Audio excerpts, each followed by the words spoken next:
Blessed to be with you, Kevin Miller in the morning, KIDO Talk Radio. Out to our great friend Lars Larson, The Lars Larson Show, LarsLarson.com. You can catch him weeknights 6 to 9, anytime online. Good morning, Lars. Good morning, Kevin. How are you? Not bad. Boy, there's so much to talk about. I don't know if you had a chance.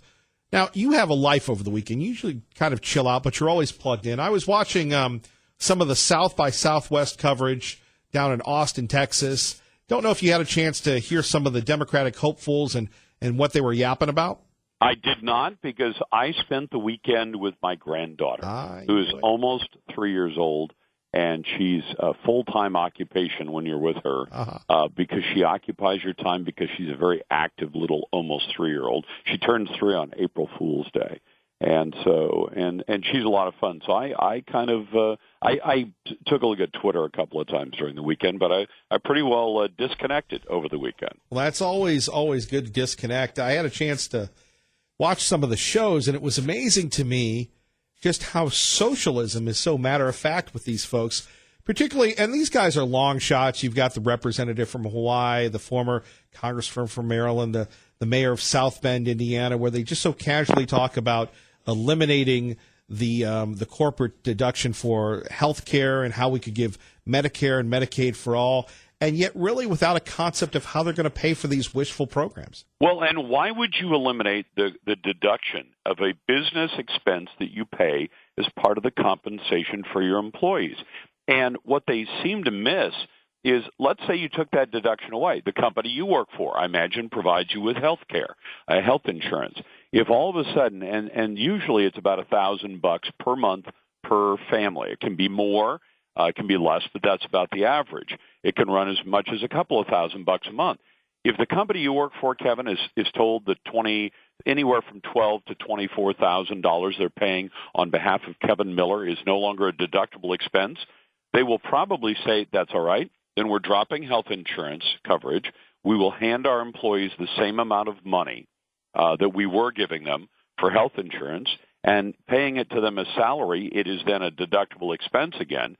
But why in the world would you tell somebody to do that? If you have 10 people on a very small company's payroll, and you're paying even the low end of $12,000, that's $120,000 you're paying to buy a benefit that is part of the compensation package. I hear people say they get health insurance for free. No, if you're getting it at work, you're earning it. And don't ever tell yourself it's free. It's in exchange for your labor. So you're earning that. But if you tell the company you can't deduct it as health insurance, companies would be perfectly capable of going to their employees saying, look, we will give you the same amount of money. We encourage you to buy health insurance with it, but you can do whatever you want with it, and we'll get even more people uncovered for health insurance. Because if you're in your 20s and the boss gives you either $12,000 a year in cash that you can pay taxes on and then spend, then an awful lot of 20-somethings will say, I don't go to the doctor, and they're going to take the money as cash, which isn't the worst opportunity in the world.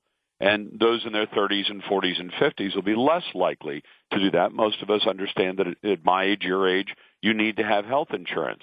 So why would they try an end around like that, especially one that's so easy to simply get around in a legitimate way? Indeed. Well, again, if it sounds good, it is for these folks, which, again, seems to be very troubling. Before we get to Representative Omar, you and we catch you all the time on your show. Yeah. You have a very good connection with Ann Coulter, and it seems that Ann Coulter and the president continue. I don't know if it's a war of words. How would you describe their relationship? It's a contentious relationship, and I've known Ann for almost 20 years, and she's a good lady. I don't agree, and you hear this phrase all the time from people, but I don't agree with her about everything, but I do agree with her about most things. And I think she has a way of really putting a sharp point on things that most people will approach with a dull edge. And actually, I admire her ability to cut right to the heart of some matters. One of the biggest issues she has championed over the decades is illegal aliens and making sure that illegal aliens stay where they belong, which is not in the United States. And she sees this as an existential threat, a threat to the existence of the United States. And it is, because it is economically, it is electorally, it's a threat to this country. People who come here and make this their home and agree to obey the rules and the laws and have respect for the rules and the laws that cover all of us, those people are an asset. And it doesn't matter where they come from, doesn't matter what color their skin is, where they go to church, what they identify as their ethnicity. That doesn't matter. What does matter is a willingness to join a community and go by the rules, because the rules are all inconvenient for all of us. And you and I, as we've talked before, could make a lot more money by breaking some of the rules. I could cite some of them specifically that would put thousands of additional dollars in your pocket or my pocket. But we say the rules apply to everyone, therefore we'll follow the rules. Illegal aliens have basically said we don't give a damn about the rules. We'll do what we want. And they have defenders in the United States. And it's an inconsistent, really wildly inconsistent position for people from the left primarily, who will tell you that if somebody is working at a job in Boise, they are entitled to get workers' comp coverage from their employer. Why? Because the law says so. Now, is that inconvenient for their employer? Yeah, it's also expensive. But we say, but you have to provide that. That's what the rules say. When a group of people comes along and says, we don't have to follow the rules, and the very same people who will say, you have to follow the rules on workers' comp or on sexual harassment or 100 other things that are covered by the rules, suddenly says this whole group is exempt from the rules. They don't have to follow the rules. That is hugely inconsistent, and it doesn't make any sense. It's the same reason why you see a lot of sanctuary city mayors who say, we don't have to follow the rules on immigration, and we will, in fact, support our police departments violating and aiding and abetting the rules on immigration. But if a bunch of sheriffs, as is happening in both Oregon and Washington, I don't think it's as big an issue in Idaho, say we believe these new rules on guns are unconstitutional, then the same people who say we won't follow the rules on immigration say, but you must follow the rules on guns. Well, if you're a believer in anarchy, that you can get along in a society without following the rules, then it's all the rules, isn't it? Or do you get to pick and choose and say following the rules is righteous and justice in one case and is unnecessary in another case? I mean, these people on the left are completely inconsistent, and people like you and me need to call them on that inconsistency. Indeed. Our great friend Lars Larson joining us tonight, 6 to 9 on KIDO Talk Radio, 107.5 FM, 580 AM, LarsLarson.com, on Facebook, Twitter, you name it, he's everywhere. So, Congresswoman Omar, your thoughts? Well, now she's come up. Let's identify who she is. She is a Somali Muslim from Minnesota. And, Kevin, I follow the rules of my profession. In journalism, you mention personal things about someone when it's relevant to the story. If you say, gosh, why does that congressman have that black smear on his forehead or her forehead? You say, because he follows his religion, and that is a mark of Ash Wednesday, right? So you say that's why. So you mention a person's Catholicism. On the other hand, there are times where you don't mention someone's Catholic because it has no relevance to the story. If a certain member of the Idaho legislature proposes, some new restriction on say automobiles on the speed limit, you say, by the way, he's a Catholic. Well, what does being Catholic have to do with believing in the speed limit or wanting it raised or lowered? That has nothing to do with it. So you only mention those things when it's relevant. I think it's relevant in her case because Congresswoman Ilhan Omar from Minnesota is a Muslim, and she apparently hates the Jews, and she hates Israel as well. And the latest excuse they've come up with is that her chief of staff, who was her legislative aide when she was a state lawmaker in Minnesota, is incompetent. And so it's that person's fault. I'm not willing to accept that. If you're a member of Congress and you go out and say evil things about the Jews, then you should have to explain, why are you saying evil things about the Jews? If I go out and I criticize the Muslim religion, and I do from time to time, I need to explain why I'm doing it. And if I have a good explanation, my audience will accept it, and if I don't, then they won't. I mean, that's what you have to do. And in her case, her own party, the Democrat Party, is unwilling to call her on it specifically. They passed this anti-hate resolution last week, which had more to say about white supremacists than it did about Ilhan Omar, the Muslim, and her hatred for the Jews. And is it that strange that somebody who's a tried and true follower of Islam might think less of the Jews? If you read parts of the Quran, it says, take not the Christians and Jews as friends, but slay them. Well, that's because the Muslims view it says so in their book. So if you say, well, why would they believe that? Well, because they believe that. Gee, I wonder why is it that the majority of terrorism on this planet is committed by Muslims against either other Muslims they disagree with or against Christians and Jews? Because they view us as infidels. So we have a whole group of people around the world who treat non-believers, that is, people who don't believe in Islam, as enemies. And occasionally that pops up in the United States. Well, we should deal with it the same way we deal with anybody else. If you said you hate people because of the color of their skin, because they're black, or because they're Hispanic, or because they're Asian, you should be called out for it. America doesn't accept that. Now, it's not illegal for you to say it. The First Amendment protects your right to say it. But if you say that, you're going to find yourself unwelcome in politics, unwelcome in business, and unwelcome usually in most social circles in America outside of the Klan. I guess David Duke has already spoken up and said Ilhan Omar is exactly the kind of member of Congress we want. Now, isn't that interesting that when David Duke was saying nice things about Donald Trump, the media decided it was Donald Trump's fault that David Duke was saying something? Well, Kevin, I don't know about you, but I don't take responsibility for what you say, although you and I both know, after all the conversations we've had over the years, that you and I agree on a great many things. But someday, someone may call me up or email me and say, hey, Kevin Miller just said this. And I might say, well, I disagree with Kevin about that. We can disagree about things, but you still have the right to say them. On the other hand, you say enough bad things about people on the basis of skin color, religion, that sort of thing, and you may find yourself unwelcome. And Lars, finally, what does it say about Nancy Pelosi that she's having trouble corralling all these young Turks? Well, here's what it says. Number one, Nancy Pelosi, there were 20 new members of the House of Representatives who were Democrats who had vowed to their voters just in November, we will not vote for Nancy Pelosi. And then most of them switched, and so they had lied to their voters as recently as literally 6 months ago. And they decided to elect her as House Speaker. I don't know what she has in terms of her ability to corral these votes.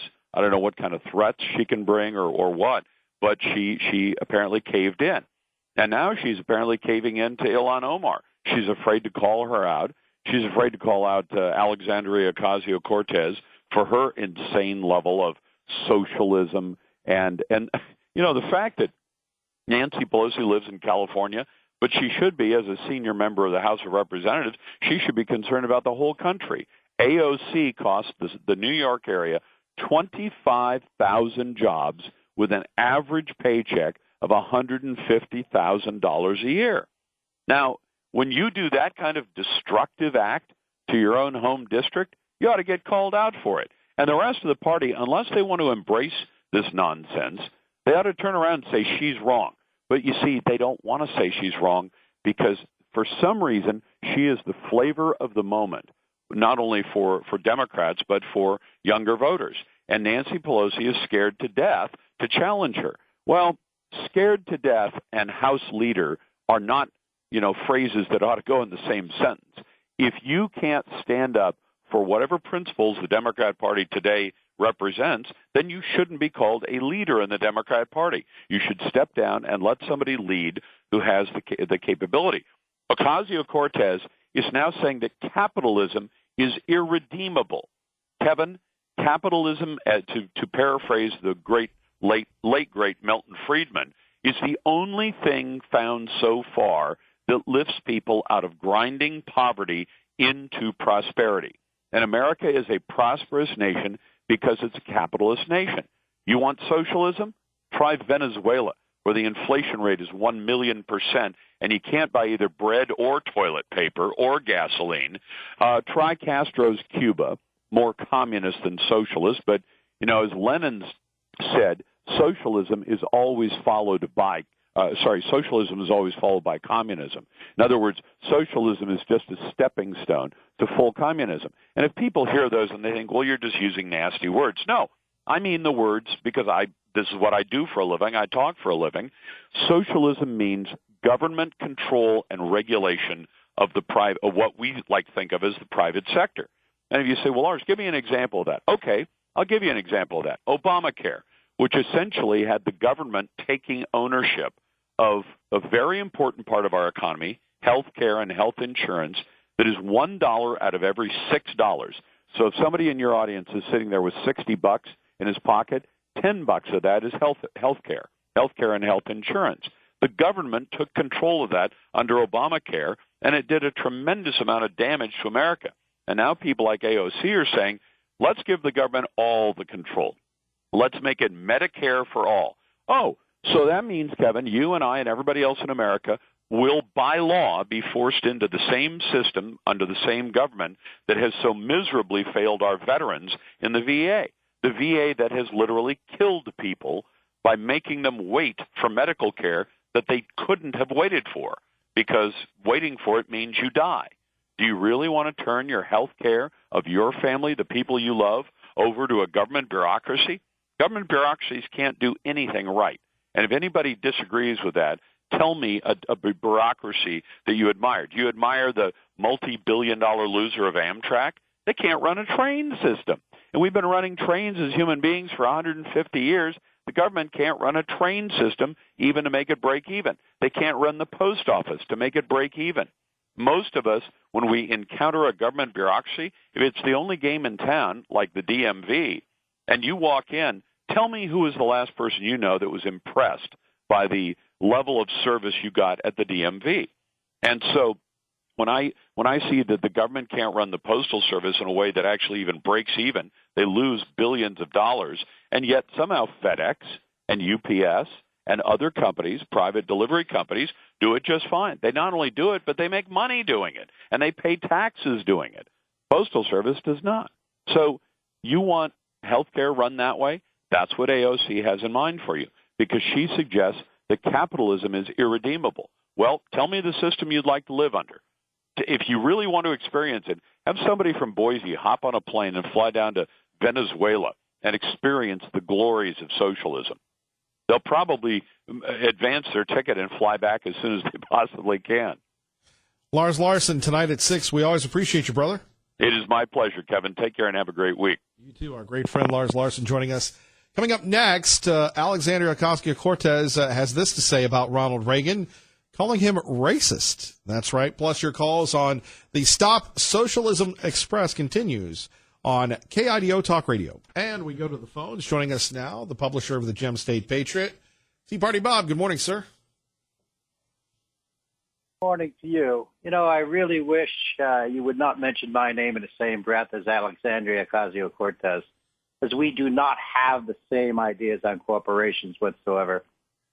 In fact, we are quite the opposite. Cortez is talking about workers being responsible for the success of companies. And we all know that if some entrepreneur or investor had not put the original capital into the corporation and the ideas that go into it, it would never have existed, and the opportunity for employees to be employed there would never have existed. You know, workers are instrumental in producing the products of a corporation in an efficient manner and get well paid for doing so, but many of these employees are rewarded with higher wages and benefits, but they are not the reason that it is successful. The ultimate success of a corporation is because of the persons that steer that corporation in the right direction and ultimately make it I don't profitable. know. You've said that corporations have control of our government, just like she did. Well, let me get to the point, okay? And by the way, the only exception is something like Winco, where you do have workers being part of management. But my problem with corporations has to do with their increasing influence over our elected officials as they put pressure on them on what to do and when to do it through the lobbyists. You know, we see it every year on important bills here in Idaho. If you just look at the immigration policies and the fact that we can't get reform, you only have to look at the corporate lobbyists and find the culprits who are responsible for the gridlock because of the money they throw at the political campaigns. You know, corporations look out for their own interests and not the public's. So we've seen that with the H-1B visa issues. They prefer to hire out of country because of the leverage they have with the employees who work cheaper and harder and don't have the same opportunities because they're not American citizens, but want to become American citizens. And we just need to stop arguing about Republicans and Democrats and start focusing on the banks and corporations that actually control them through the campaign entities or the lobbyists. A quick note, the fact that our legislators did not object to the discussion on global warming or question its very existence tells me that more and more of them are seeing their districts turn blue and are concerned about getting reelected. And a good example is someone like Fred Martin in District 15, where he held two important bills up for parental consent on vaccinations and one to arm qualified teachers in schools.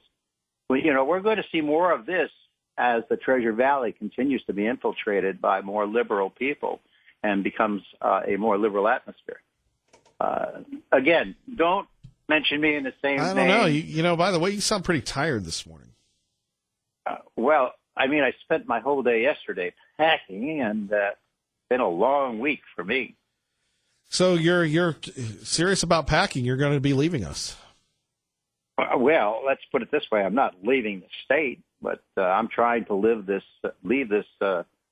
liberal bastion that I have been living in now for the last 15 years because it's changing more every day, and I personally don't really want to deal with it. So you're retreating? You're running from them, the libs?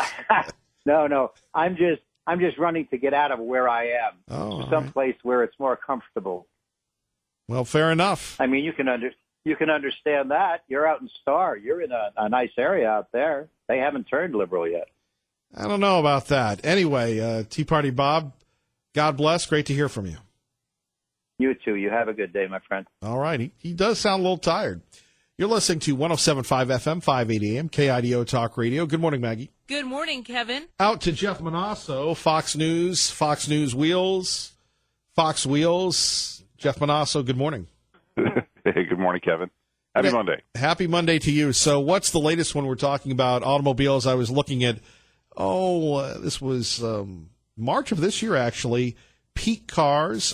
We still drive 1.3 billion automobiles, but not for long. Something called the mobility revolution is almost here. You've been talking about this for years, that eventually, possibly, we won't have any cars to buy. We'll just do it like Uber or Lyft. Yeah, I mean, look, that some people say that, but you got to look at our own self-interests. What do we want? What do you want? What do I want? What do the people listening to this want? We want to be able to drive. Most of us do, and so I don't necessarily see that coming, tomorrow or next month or in the coming years, maybe way down the road. But I think it's part of the love affair of the automobile with Americans. It's that sense of freedom and getting behind the wheel and controlling your own car and hitting the freeway. And I don't know. I don't necessarily see that we're all going to be going to ride sharing platforms, but it may come down the road. I just don't see it anytime soon. So when we're taking a look at automobiles, constantly changing, constantly evolving, what's the latest? Well, this Fox Wheels, we cover U.S. exports. German automaker BMW says for the fifth straight year that it is the biggest U.S. automotive exporter by value, exporting almost 235,000 units last year, 272,000 units in 2017, all made at its Greer, South Carolina plant.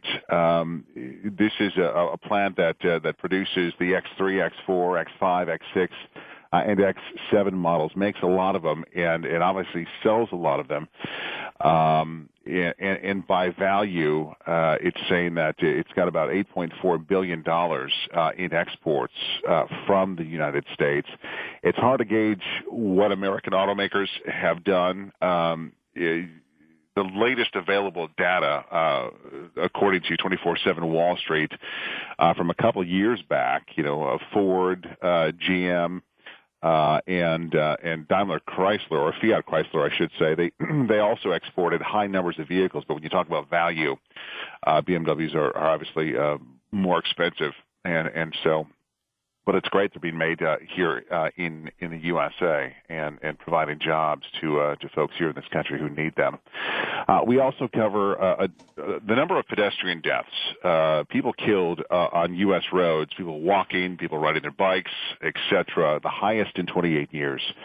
The Governor's Highway Safety Association out with some pretty alarming statistics that shows a 4% increase from 2017. 6,200 people were killed. Pedestrians were killed on U.S. roads in 2017, and obviously it's attributed to drunk or drugged driving, but it's improper use of phones. And so I've done countless stories on distracted driving and in-depth reporting and series. I've done several series on distracted driving, and people have to put their phones down. Got to put them down. You wonder, and we've been debating this lately here, that if you have a tough hands-free law like you do in Oregon or some of the other states that you get hit with like a $250 fine, if that curbs that type of behavior. It may, but it starts at home. It starts with parents teaching their young ones, that they've got to stay off the phones. Although you can hit any freeway and see grown adults using their phones and texting and things like that. So it's such a serious problem, and there's people still aren't taking it very seriously. It's got to be done, but it's not just smartphones. It's the infotainment systems and all the bells and whistles that are going into vehicles these days, and Bluetooth technology, and you've got Pandora up there, and all sorts of options, and it becomes more distracting. And that's one of the things that the auto industry is grappling with. Is the more technology, the more bells and whistles they put in cars, the more we're trying to get to know that and to work that stuff while we should be looking straight ahead. Jeff Monosso joining us. Kevin Miller in the morning. You ever, Jeff, I don't know, you're always reporting, you're always doing research on the car industry. You ever read the book End of Detroit? Haven't. I would recommend it. It came out a few years ago, and it just really talks about the rise of the Japanese and how they rebuilt and how Ford had it going on with the Taurus and then let it slide, and probably a little dated now, but it's just so fascinating what goes into the designs and how Honda was actually outside middle schools and such, learning a design for their minivan that eventually would become a bestseller, and they had police officers asking them what they were doing, but they were so studying how people use minivans. Back in the day, I think, didn't Dodge own the minivan market to begin with? Yeah. Gosh, remember the Dodge Caravan when it first came out? It was hugely popular. It's incredible. Well, look, I mean, you put the time and effort into it, and doing the study, it's no wonder why Honda's had that kind of success.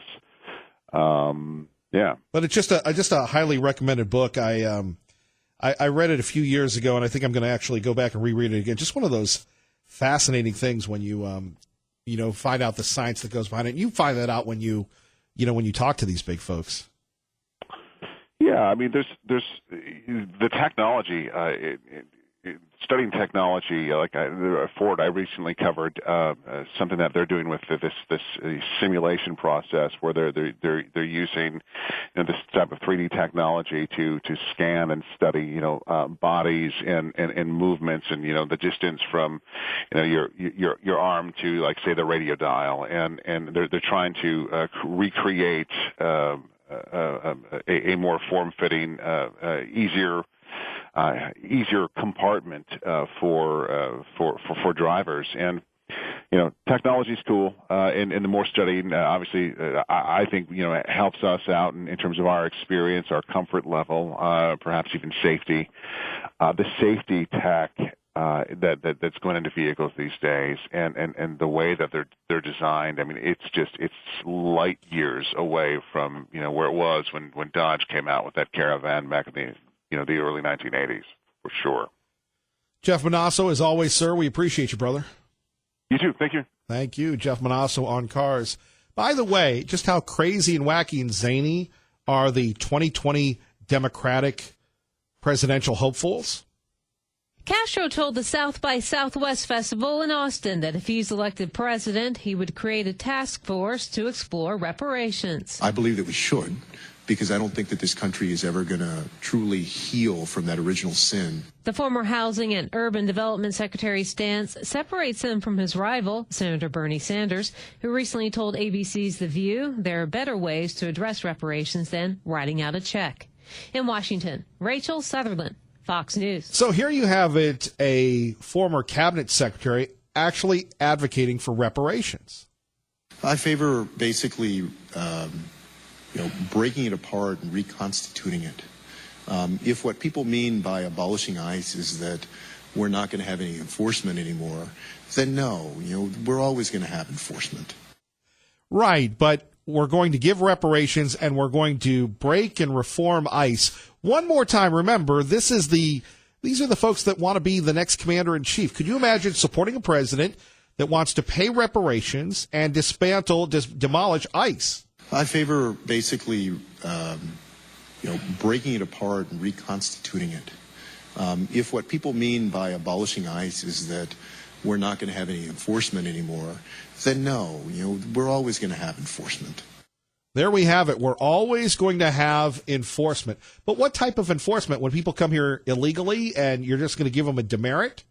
You're going to give them a certificate that they're in violation? Or we're going to let them vote, which is what the Democrats actually voted on in the House. If you haven't heard about this, on a vote on Friday, carried by the majority of the House Democrats in Washington, they voted to allow illegal aliens, illegal immigrants to vote, which is unconstitutional. Yes, it says in the Constitution that you have to be a citizen to vote. Do we want more of this? And by the way, just say you're down with socialism for a minute. Just say you're hip to the fact you want to be, Che Guevara or Fidel Castro. Those are your heroes, or Marx or Lenin or the Bolsheviks or whomever. Say you're down with that. You're hip to socialism because you don't want to work. You want the state to pay for everything. Where are we going to get the money for that? And why socialism failed in the Soviet Union is because you had so many people that were achieving de-incentivized to actually do anything. So nobody did anything. Without incentive, without initiative, you don't have motivation. That's what a lot of these folks seem to be missing. The scary part about this is, how many times have you really wanted something in your entire life? You wanted it so bad you could taste it. You wanted it so bad you are willing to do just about anything to make it happen, right? Maybe it was a new car, maybe it was a vacation, maybe it was wooing that person that you wanted to be your spouse. And like Garth Brooks says, thank goodness for unanswered prayers. Okay? So these individuals want to be president so badly that they are willing to do and say anything. And you're going, Kevin Miller, you little scamp. Politicians say that all the time, right? But to really talk about reparations, is that going to bring people together? How would you prove who gets reparations and who doesn't? And if you were a person that was a slave, let's say, there were a lot of indentured servants. There were a lot of Irish slaves. It does us no good to relitigate this, right? And yet you have a major presidential candidate, a candidate that came to the city of Boise that no one had enough guts to ask the question. Hey, buddy. Hey, Castro. What about those reparations? Now getting rid of ICE? And by the way, the border needs our help more than ever. They are flooding the zone, if you will, to use an NFL term. There are more illegals than there were there during the Obama administration. Why? They're fearful that the gig is up. The wall is coming up, so they got to get in while they can. Coming up next, your calls at 580-5436, 580-KIDO. And AOC calls Ronald Reagan a racist. You'll want to hear that next. Kevin Miller, KIDO Talk Radio. Rolling right along, so Ocasio-Cortez had this to say at South by Southwest, going after Ronald Reagan, saying that Reagan and his depiction of welfare queens back in the 80s is racist, or was racist. By the way, how does she know she wasn't alive during the 1980s? Of how special interests and the powerful have pitted white working class Americans against brown and black working class Americans in order to just screw over all working class Americans. is Reaganism in the 80s when he started talking about welfare queens. Mm-hmm. So you think about this image, welfare queens. And what he was really trying to talk about was this, he was painting this photo, he's painting this like really resentful vision of essentially black women who were doing nothing, that were sucks on our country, right? And it's this whole tragedy of the commons type of thinking where it's like, because this one specific group of people that you are already kind of subconsciously primed to resent, you give them a different reason that's not explicit racism, but still rooted in a racist caricature. It gives people a logical. Right, there we have it from AOC laying the smackdown on Ronald Reagan. Boy, to know so much at her age. I predict right now that the Democrats will primary her and will do everything they can to get rid of her. She is not good for their long-term political power agenda. And by the way, let's just address socialism for a minute. You know, again, here in the Treasure Valley, we like to be out on a limb. We like to call ourselves the Stop Socialism Express. We say that we're for Donald Trump. We say that we're for the Treasure Valley. There is no shades of gray here. This is just how it is. Perhaps the reason why people are turning to socialism is we've seen the mighty middle class, once the backbone of this great nation, under attack, under siege for so many years. More on that in a minute. Traffic and weather together. I'm News Channel 7's Eric Garrett. Pro-Life joins us now with Kevin Miller, 107.5 FM, 580 AM. Good morning, Pro-Life.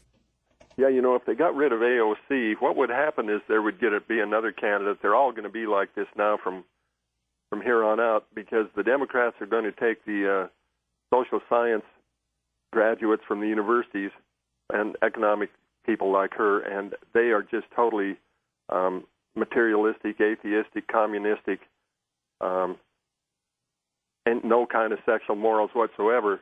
That's our university culture.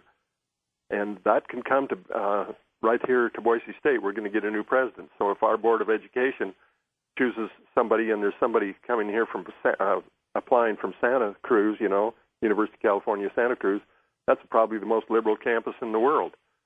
And as long as we keep... Wait a minute, I thought Berkeley was the most liberal. No, Santa Cruz is worse. I mean, you know, no conservative speaker even goes into the town. You can't even go on the campus, you know. Somebody like myself, if I went there to hand out some flyers, go downtown down there, they'd just try to work me over. They would beat you up? No, maybe not that, but they would just jeer. Well, what do you mean by work you over then? I mean, they would just insult me terribly. Well, you're a tough guy. You're not a wimp.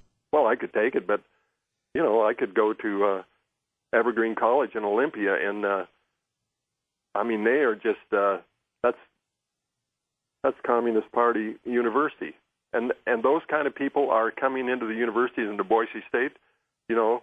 Professors from those kind of places are migrating to places like this, and we need to stop it. And well, this is our last stand, our last place to stop it. Everybody else, many shades of gray, and they love the socialism. Boy, do they. And but if you can't stop baby murder, you can't probably stop anything. That's why we've got you, brother, and you've got us. All right. God bless you. God bless you. Kevin Miller, the talk continues. Glenn Beck coming up next. Ray and I, great job as always. Appreciate everybody waking up on the right side with us each and every morning. Have a great day.